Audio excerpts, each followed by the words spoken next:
My dad is attacking my family. Your dad is attacking your family? No, my brother. These were the chilling words of 12-year-old Daniel James Beaver as he begged for the police to save him from his two older brothers, who were running rampant throughout his house, killing everybody inside. But less than a minute after the phone call began, Daniel could be heard screaming and begging for his life until the line went dead. Police arrived at the scene quickly and were greeted by a gruesome scene that had played out all across the house. Blood was found smattered around the porch, and a faint cry for help could be heard from inside. The plea came from 13-year-old Crystal Beaver, but everybody else in the house, except for 2-year-old Autumn, was dead. One of these surviving bevered children, a 13-year-old girl, saying her brothers were fascinated by mass killings for at least a year. Police heard commotion near the back door of the property and discovered perpetrators Robert and Michael Beaver covered in blood and smiling as if they were proud of what they had done. Robert was laughing and told police that killing more than one person had turned him into a god. Unfortunately, Robert's interrogation tape was never released to the public, but 15-year-old Michael's is fully available and gives us some insight into what drove these boys to commit such a brutal crime. I was hoping maybe you could kind of just go back at the beginning when all this started and kind of tell me what happened. A couple months ago, he started talking about rampage and stuff like that. Okay. I didn't take it seriously at first, but then he started buying like body armor and stuff. Where did he buy body armor from? eBay and Amazon. Robert's room was found filled with weapons and body armor, including machetes, hunting knives, and daggers. Apparently, they'd been collecting all of this for months, but when their sister Crystal told their mother about it, she simply passed it off as normal, saying that boys will be boys, and there's nothing to worry about. She couldn't have been more wrong. The guns, where did he start buying guns from? He bought them online. I think the website's like Bud's Gun Shop, Amazon. He bought 2 Glocks, 2 Glock 41, and a shotgun of his, like a Moss Boot, I think. Then he bought 250 shotgun rounds on eBay. And then I think he bought close to 1,000 rounds for the Glocks. Wow, okay. Where was he supposed to pick those? By the ammunition, it was being shipped to the house. Knives and machetes were one thing, but guns and over 1,000 rounds of ammunition are a completely different matter. So once they'd ordered it to their house, they knew that their parents couldn't be home when it arrived. But what did they even need all of these weapons for? It doesn't take 1,000 bullets to kill 5 people. Well, it turns out that the brothers had a much, much bigger plan. Tell me more about making plans and what you guys talked about. Making plans, we all plotted every night. Why did he want to do it? Because he just, says he hates everyone. He thinks society is pointless. So he wanted to, beat, amount of other famous people like Columbine and James Egan Holmes. So did you guys have a goal? Did you have a number? He just wanted, I think he wanted to kill 50. Okay.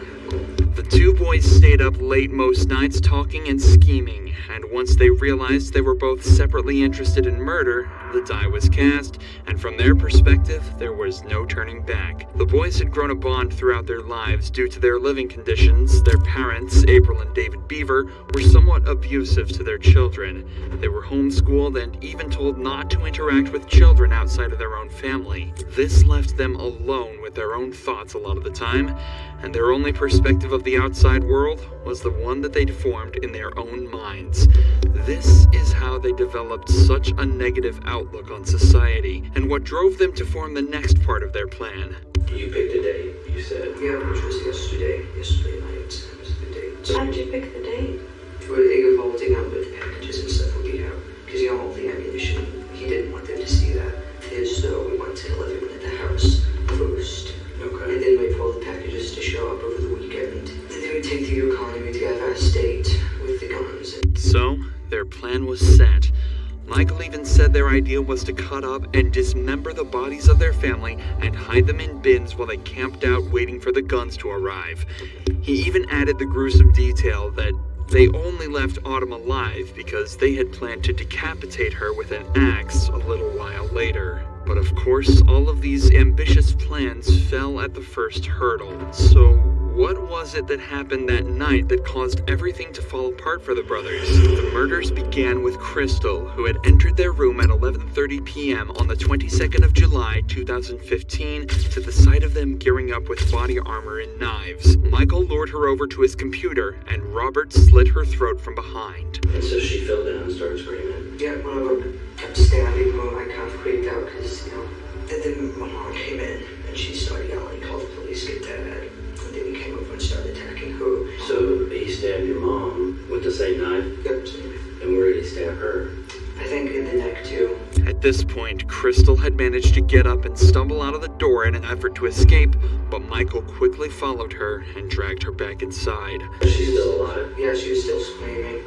And then that's about the time Dad came down. They got a little bit of a fight, but then eventually Robert got him down and Did he cut his throat too? The three eldest members of the family were now well and truly out of action. With their parents dead and Crystal's throat slit, bleeding out on the porch, they just left their four younger siblings, the people they thought would give them the least problems. This is also where we rejoin the story from earlier, and Daniel is on the phone with police hitting in his room. Sitting on the phone with the police, I grabbed the phone, which is my phone, got my phone. And then I ran into the kitchen and I smashed the oven ground. Which was your phone? Yeah, it was my phone. And you don't have a cell phone anymore. Shortly after, Daniel too was stabbed 21 times in the back, shoulder, and chest. The final two victims were hidden in locked rooms, but Michael managed to convince them that Robert was attacking him too. This lured them out, and the brothers finished their attack by once more stabbing 6-year-old Christopher and 5-year-old Victoria to death. Throughout this interview, though, Michael has been placing a huge amount of blame on Robert, even at points saying that he was just standing there, letting Robert do all the work, and that he was only part of this in the first place because he knew Robert was going to do this anyway, and he wanted to be on his good side. I didn't want to kill anyone. I couldn't do it, so I was going to let him, kill everyone. Yeah, but you stabbed somebody in the neck. I mean, I just kind of... how do you feel about what you've done now? I didn't like it. I mean, how do you feel about your mother? You watched her get stabbed, you cut her throat yourself, and you watched her bleed all over the place and scream. How does that make you feel? Think about it. Unfortunately, though, in his interview, Robert had absolutely no concerns telling the whole truth and nothing but the truth, eventually cluing the cops in that Michael may have had a larger part than he originally let on. The guys that are interviewing Robert kind of gave me a quick version of what he's saying that you did. Yeah. And you haven't told me everything. Okay. So I know you're not being completely honest. I'm just one of hundreds of people that are going to look at this thing. We got the state police coming in, and every single stab wound that you inflicted, we're going to know about. Everybody's been stabbed, and you both had knives, and we know you both stabbed everybody. So you guys are kind of at the same level. Who's going to be honest and make this right? And who's a liar? Okay, which one do you want to be?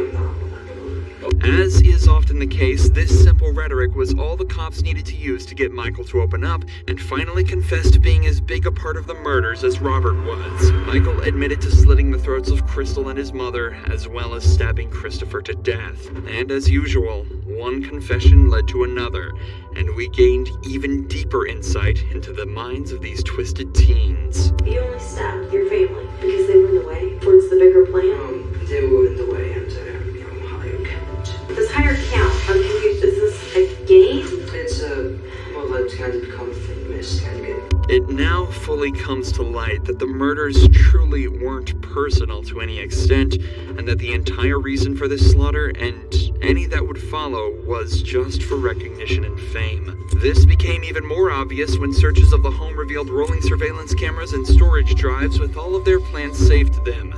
Robert later revealed that they planned to make 2 videos, one to taunt the police with, and another to post online. The rest of Michael's interview footage consists of him writing a statement that unfortunately was never publicized. But whatever it was that he wrote must have been pretty messed up, as the detective watching over him couldn't even finish reading it, and reacted like this.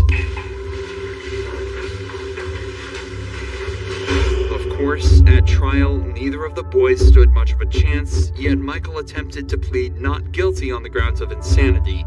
However, it didn't go so well for either of them, and they were both given 5 life sentences without the possibility of parole. The surviving children, Crystal and Autumn, were adopted by the same couple. But the fact remains that this once large yet reclusive family now exists solely as a foul legend on the conscience of every person that lives in the erstwhile peaceful town of Broken Arrow.